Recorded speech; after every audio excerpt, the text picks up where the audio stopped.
একটা সত্যি কথা বলতে কি, একটা নারী যখন বলে আমি বড্ড একলা, তখন জানবেন সেই নিজেকে তখনও চিনেনি।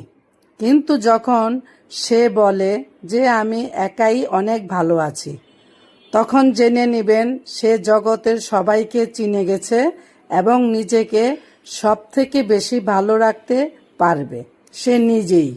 আসসালামু আলাইকুম, সবাই কেমন আছেন? যে যেখান থেকে দেখছেন সবাইকে আন্তরিক ভালোবাসা। আজকে আমি রুই মাছ দিয়ে বেগুন আর আলু তরকারি রান্না করব। এই বেগুন আলু তরকারিটা কিন্তু সবাই প্রিয়, আমার তো ভীষণ প্রিয়। আর এই তরকারিটা কিন্তু সবাই রান্না করে, আমিও রান্না করে নিয়ে আসলাম। আমি সাধারণ বাসায় যা রান্না করি তাই আমার ফেসবুকের বন্ধুদের মাঝে নিয়ে আসি। আর বিশেষ করে যারা নাকি নতুন গৃহিণী, যে সবসময় চিন্তা করে কি দিয়ে কি রান্না করব, তাদের জন্য বেশি।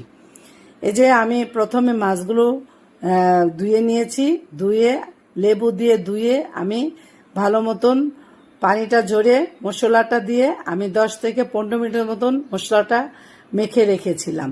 তারপরে এই যে এখানে ওই তেলটা দিয়েই বেগুন আর আলু আর পেঁয়াজ একসাথে দিয়ে দিয়েছি।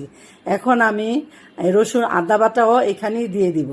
একসাথে দিয়ে কিছুক্ষণ আমি ভালো মতন জাল দিব, একটু ভালো ভালো মতন বেজে নিব আর কি।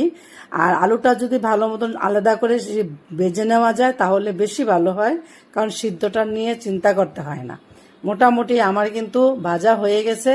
আর এই যে আমি হলুদ, মরিচ, ধনিয়া ফাঁকি একসাথে আমি পানি দিয়ে গুলে রেখেছিলাম, সেটাও দিয়ে দিলাম। দিয়ে কিছুক্ষণ আমি কষিয়ে নিব। কষিয়ে নিয়ে এটাকে আমি গরম পানি দিয়ে দিব, কারণ এখানে আলু আছে। আর সবসময় কিন্তু আমি বলি গরম পানিতে তরকারি কিন্তু ভালো টেস্ট থাকে, তাই আমি সবসময় গরম পানি দেওয়ার চেষ্টা করি। এখন আমি দিয়ে দিব পানিটা, কারণ আমার কষানোটা মশলা কষানো হয়ে গেছে।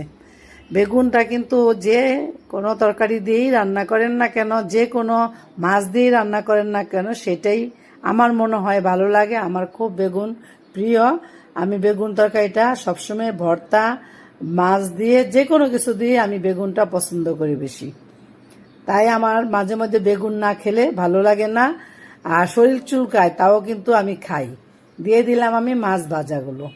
মাছটা কিন্তু আমি সম্পূর্ণ ভালো মতন ভাজি নাই, একটু নরম নরম করে ভেজে নিয়েছি। মাছ তরকারির মধ্যে কিন্তু একটু নরম নরম করে ভাজলে মশলাটা, পানিটা একদম সুন্দরভাবে গিয়ে মাছটা খুব নরম হয়, তার জন্য দিয়ে দিলাম।